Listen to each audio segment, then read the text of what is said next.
नमस्कार, आप देख रहे हैं के न्यूज इंडिया। मैं हूं आपके साथ गरिमा बाजपेयी। रुक करते हैं तेज रफ्तार खबरों की ओर। गोरखपुर में सीएम योगी ने लगाया जनता दरबार। कई जिलों के आए फरियादियों की सुनी समस्याओं को सुन त्वरित निस्तारण के भी निर्देश दिए।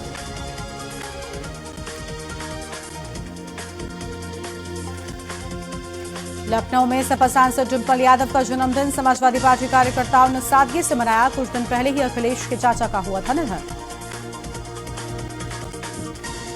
लखनऊ में बसपा सुप्रीमो मायावती का जन्मदिन आज प्रदेश कार्यालय में आयोजन में उनकी पुस्तक का विमोचन भी हुआ। लखनऊ में बसपा सुप्रीमो मायावती के जन्मदिन पर सपा प्रमुख अखिलेश यादव ने एक्स पर दी बधाई। अयोध्या में मिल्कीपुर सीट से अजीत प्रसाद ने नामांकन किया। सांसद अवधेश प्रसाद सहित पार्टी कार्यकर्ताओं की रही मौजूदगी। लखनऊ में तमंचे के बल पर महिला से युवक ने किया रेप। आरोपी ज्ञानेंद्र पर पड़ोस में रहने वाली महिला ने लगाया रेप का आरोप। पुलिस ने दर्ज की एफआईआर। औरैया से लेह लद्दाख घूमने गए युवकों की दर्दनाक मौत। लोडर से टकराई कार खाई में गिर गई। हादसे में 2 की मौत व 2 की हालत गंभीर। गाजियाबाद में शहर सहित एनसीआर पर कोहरे की चादर। कोहरे के प्रकोप से कई स्थानों पर दृश्यता 0 तक पहुंची। हेडलाइट जलाने को मजबूर है वाहन चालक। बाराबंकी में आपसी विवाद में एक व्यक्ति की मौत हो गई। शराब के नशे में चाचा भतीजे की कहासुनी हुई थी। कहासुनी विवाद में बदली और भतीजे ने चाचा की हत्या कर दी। रायबरेली में श्रद्धालुओं की कार हादसे का हुई शिकार। हादसे में 7 घायल। घने कोहरे के चलते कार चालक को नहीं दिखाई दिया वाहन। हादसे में कार सवार 2 की हालत नाजुक। मेरठ में पशु व्यापारी से 1,10,000 रुपए की लूट की गई। व्यापारी को घर पर दावत में बुलाकर लूट की घटना को दिया गया अंजाम। लखनऊ में फांसी से लटकी मिली गर्भवती विवाहिता। मृतका के नाना ने पति पर आरोप मढ़ा। दहेज के लिए प्रताड़ित करने के आरोप की बात आई सामने। संभल में प्रशासन ने हिंदू परिवार को करोड़ों की जमीन वापस दिलाई। 15,000 फीट जमीन पर दिलाया वापस कब्जा। 1978 के दंगों के बाद डरा कर भगाया गया था परिवार। नोएडा ग्रेटर नोएडा में कोहरे व ठंड का कहर। रात के वक्त घना कोहरा सुबह तक जारी है। दिन के समय भी दिख रहा रात जैसा नजारा। नोएडा में पुलिस से हुई मोबाइल लुटेरों की मुठभेड़। पुलिस की वाहन चेकिंग के दौरान की चेकिंग।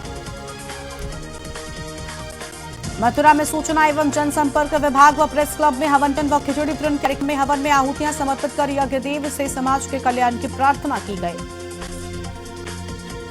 अलीगढ़ में घने कोहरे की चादर में लिपटा शहर व जिला। धुंध और घने कोहरे से वाहनों की रफ्तार पर लगा ब्रेक। कम विजिबिलिटी से परेशान है वाहन चालक।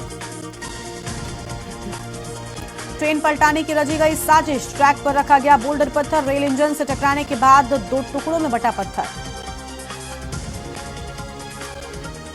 प्रयागराज महाकुंभ 2025 की सुरक्षा को लेकर एडीजी नीलाब्ध चौधरी ने बताया कि महाकुंभ में आने वाले सभी श्रद्धालुओं की सुरक्षा को ध्यान में रखते हुए खास इंतजाम किए गए हैं।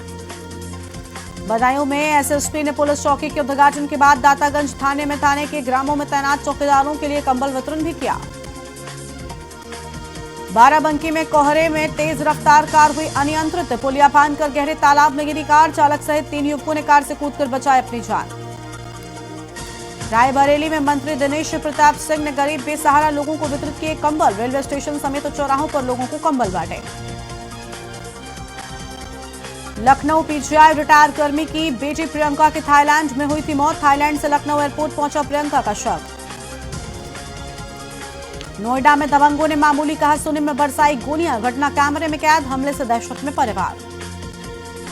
लखीमपुर खीरी में नहीं थम रहा ओवरलोड वाहनों का कहर। ओवरलोड ट्रक ने बाइक सवार 2 लोगों को रौंदा। ओवरलोड ट्रक के नीचे दबने से एक युवक की मौत। रायबरेली में ट्रेन कोच की बोगियां अंदर से लॉक होने पर हंगामा। यात्रियों ने आरोप लगाया ट्रेन में पहले से बैठे यात्री अंदर से लॉक कर लेते हैं बोगियां। हरदोई में घने कोहरे में आपस में टकराई करीब 10 गाड़ियां। बिना सड़क बंद किए पुल पर चढ़ी कार। कार में सवार कई लोग हुए घायल। कंपनी की लापरवाही से लोगों में भारी गुस्सा। अमरोहा में महिला ने छात्रा से पिता का नाम पूछा। नहीं बताने पर गिराकर पीटा। पीटने की घटना कैमरे में कैद हो गई। गाजीपुर में पुलिस ने मुख्तार अंसारी गैंग के खिलाफ बड़ी कार्रवाई की है। कोर्ट से आदेश पर पुलिस ने गैंग के शूटर अंगद की 1.55 करोड़ रुपए की बेनामी संपत्ति कुर्क कराई है। मथुरा में दो पक्षों में आपसी कहासुनी को लेकर फायरिंग हो गई। फायरिंग के दौरान रास्ते से गुजर रहे एक मासूम बच्चे को गोली लगने की बात सामने आई। बुलंदशहर में मेरठ में 6 डॉक्टर्स के खिलाफ पुलिस ने एफआईआर दर्ज की। केएमसी हॉस्पिटल के डॉक्टर्स पर किडनी निकालने का बड़ा आरोप लगा। ललितपुर में दीवार तोड़कर ज्वेलरी की दुकान से लाखों की चोरी कर ली गई है। इस क्रम में पुलिस ने 4 टीमें गठित कर 3 अभियुक्तों को गिरफ्तार भी कर लिया है। बुलंदशहर में नाले में गिरा घर के बाहर खेल रहा मासूम। नाले में गिरने से मासूम की मौत। परिवार सहित स्थानीय बाशिंदों ने निकाय प्रशासन पर लगाया गंभीर आरोप।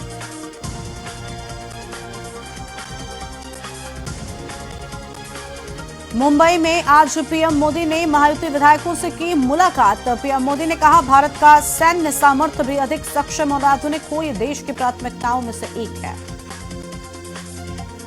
दिल्ली में कांग्रेस मुख्यालय का हुआ उद्घाटन। सोनिया गांधी ने किए नए मुख्यालय का उद्घाटन। पार्टी के शीर्ष नेता हुए शामिल। नई दिल्ली सीट से प्रवेश वर्मा ने किया नामांकन। नई दिल्ली सीट से बीजेपी उम्मीदवार हैं प्रवेश वर्मा। दिल्ली में कांग्रेस नेता जयराम रमेश ने एससी में दायर की याचिका। चुनाव आयोग को लेकर दायर की गई याचिका। दिल्ली में कांग्रेस ने जारी की उम्मीदवारों की तीसरी सूची। केंद्रीय चुनाव समिति ने बैठक में तय किए 16 उम्मीदवारों के नाम। मथुरा में कृष्ण जन्मभूमि शाही ईदगाह विवाद मामले में सुप्रीम कोर्ट में सुनवाई। इलाहाबाद हाईकोर्ट के फैसले के खिलाफ दायर याचिका पर सुनवाई। दिल्ली में ठंड और कोहरे का कहर जारी। सुबह से ही छाया है भीषण कोहरा। घने कोहरे ने लगाए स्पीड पर ब्रेक। भोपाल में सीएम मोहन यादव ने उज्जैन में विक्रमोत्सव व्यापार मेले की छूट दी। विक्रय किए गए वाहनों पर मिलेगी छूट। छिंदवाड़ा में 30 फीट गहरा कुआं धंसा। मां बेटे समेत 3 मजदूर मलबे के नीचे दबे। 3 मजदूरों को रेस्क्यू जारी। देहरादून में 23 जनवरी को सार्वजनिक अवकाश घोषित। निकाय चुनाव को लेकर सार्वजनिक अवकाश घोषित किया गया। शिक्षण संस्थान प्रतिष्ठान में कार्यरत कर्मी लिए अवकाश।